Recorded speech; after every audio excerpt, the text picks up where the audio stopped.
Hey, welcome back to another episode of the old short ribs with Justin and Tom. Today we are talking about what I like to call the arc of the carnivore diet. Basically, the idea is that we all ate meat. That's how we evolved. I doesn't matter whether you think primates evolved on a savanna or they waded into the water. Human beings evolved from most likely primates, and our bodies went through a lot of changes, and they all point to us hunting and eating animals, and we probably started out as scavengers, right? And what's happened is over time, as agriculture became part of everyday life, we've forgotten that we really are supposed to eat meat, and all these plants, so they keep telling us to eat, are actually what are making us sick. So a lot of people don't know that before 1900, heart attacks were rare. If you had used the term heart attack, people wouldn't know what you were talking about. And they became more and more common as things like vegetable oil and sugar and stuff like that worked their way into the diet. So did cavities and stuff like that. So what's happening now is that we're actually rediscovering that our real food is meat, probably mostly meat from large herbivores, probably large ruminant animals, but we also probably ate a lot of things like shells and shellfish, like clams and mussels and oysters and stuff like that, and fish, freshwater and saltwater fish. There's a lot of evidence that that is really where our diet comes from. So I'm sure you've seen a few books on the topic. What have you seen, Justin? Well, yeah, I mean, there's one called Wheat Belly, Grain Brain, Studies of Deficiencies, Western A. Price, and they all kinds of points to the same thing, that when agriculture started roughly 5 to 10,000 years ago, you can actually measure bones, bone mass, skull size, and a shrinking in all three, shrinking in height, shrinking in skull size, the brain volume, um, and the bones being more brittle. So there is a bit of a fallacy that we're all taught that, oh, life was so hard thousands of years ago, which it was rough, no electricity, all that stuff. And so we think that the life expectancy was super, super short. But actually, that's not exactly true. Yes, if you fell and broke your leg or gotten an infection, yes, you would most likely perish. That part is true. But what isn't true is that people did not live to be 80 or 86 or 90 or longer, like today. Um, and the reason why it's skewed is that it's infant mortality. You had something like 90% of infants or most people dying before the age of 5. Due to either Right. starvation or disease or And when you die at the age of 35, you're not dying from a heart attack or cancer. You're usually dying from somebody clubbing you in the head, or you fell off a cliff, or got crushed by a rock, or lost all your toes to frostbite, or stuff like this. You're not dying from your diet, right? Right, exactly. And so it's a misunderstanding or a misreporting of the facts of, oh, people didn't live that long, their diets were so bad. If they were eating a lot of meat, they were dropping like flies. And it wasn't the meat part that was killing them, just as Tom just demonstrated. Right. So, we've had this idea that red meat causes cancer and causes heart attacks, and they've been studying this nonstop for the last 50 years, and the evidence is not there. So, what we're seeing is that heart attacks in particular, there is something that causes a condition, in particular in the coronary arteries, where there's inflammation, and then the body starts paving over that inflammation, sort of putting a band-aid on it, and that is where the blockages accumulate. But just because the material in there contains things like cholesterol or LDL particles doesn't mean that that presence of that material actually causes the injury.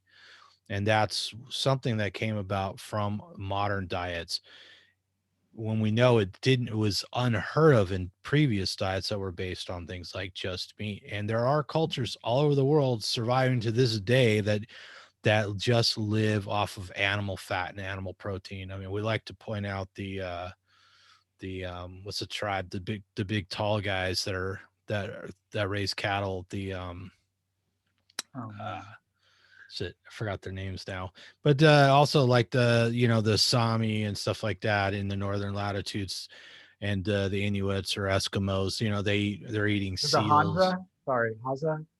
Well, the Honda are the guys that like the honey, but if you ask them, honey's their favorite food, but their second favorite food is meat, but they don't have access to a lot of meat. So I was thinking of the Maasai tribe. So the Yeah. Maasai tend to be very tall, very muscular, and they drink a lot of milk. These guys will drink somewhere in the order of like 6 to 9 liters of milk a day, raw milk. So that's like Handsome a blood. gallon to a gallon and a half, maybe 2 gallons of raw milk a day.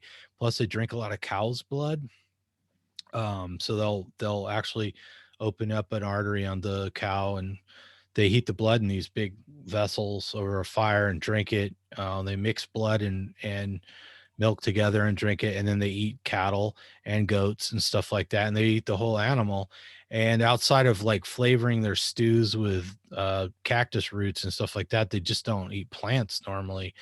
And these people don't know the modern diseases that we know until they start eating the foods we eat, like the sugar and the flour and the vegetable oil and stuff like that. So these groups exist all over the world, and there's plenty of people that go out, live with them, and study them, and watch what they eat. And started like you said with Weston A. Price. He thought he was going to find some vegetarian world out there, and he never found it. And he was a dentist. He primarily looked at people's teeth and stuff like that. But he knows quite quickly that the people that ate the most meat were the healthiest. And this is what McCarranson uh, noted in his great big study he did in India.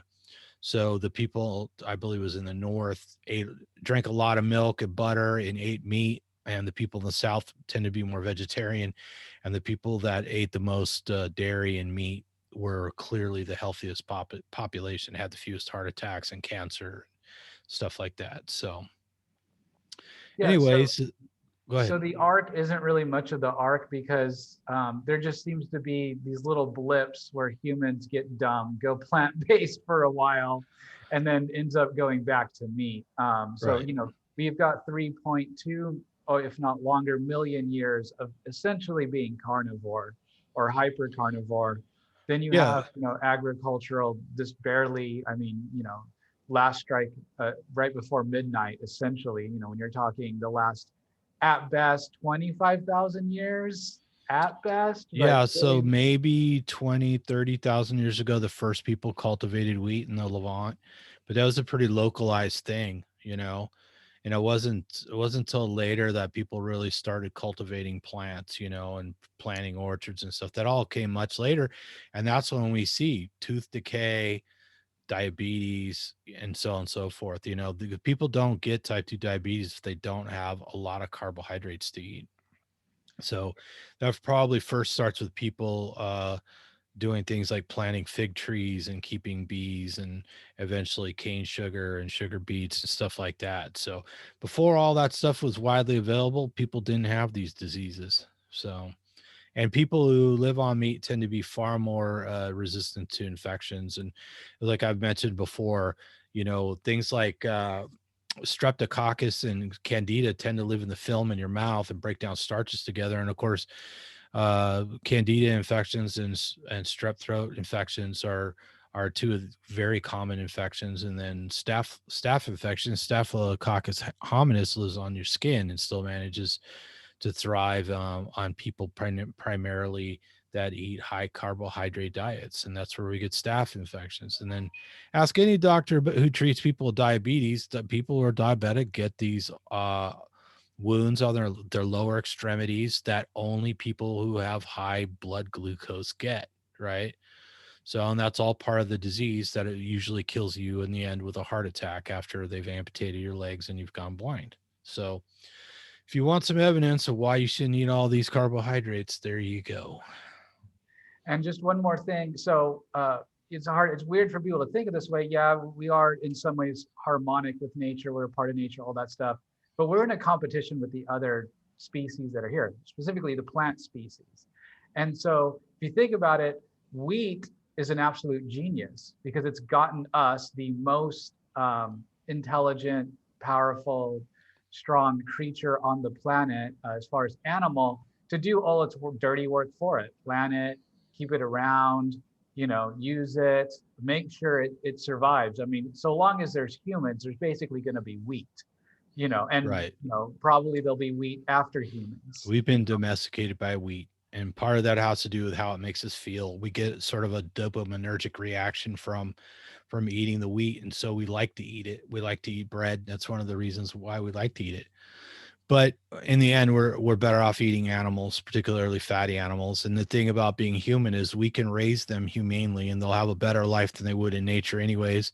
And when it comes time to harvest them, put them down, and eat them, we can do that humanely as well. They don't have to suffer. So none of us like to see the animals suffer. And this isn't about necessarily animal rights or anything like that, but we want them to have a reasonably good life, and then they become our food. And that's just how it's been since the beginning of time. And people who are the enemy of meat are really the enemies of humankind. It's just how it is. And how long can you really fight your biology with a bunch of fake food, right? Do you really think we're going to just be able to inject ourselves with vitamin shots and eat fake food and thrive? We're a long ways from that technology. I don't care how good they say the fake meats are. I mean, they've already had to pull some of them off the market because they're causing illness. So we're not there yet. And maybe someday we will be. But for the time being, the best thing to do for the planet is to put the animals back on the land where they belong. Agreed. All right. Anything else? Should we wrap this one up? I think we got it. That was a Hey, delicious thanks. short rib. Thanks for watching, everybody. We hope you enjoy the short ribs where we try and give concise answers to common questions. So leave us your comments, pass the links on, subscribe, give us the thumbs up. We appreciate your time, and we hope that we entertained you a little bit and help spread better information. So until next time, eat some meat, feel better, and whatever you do, don't Don't fall fall down the down wheat the carb hole.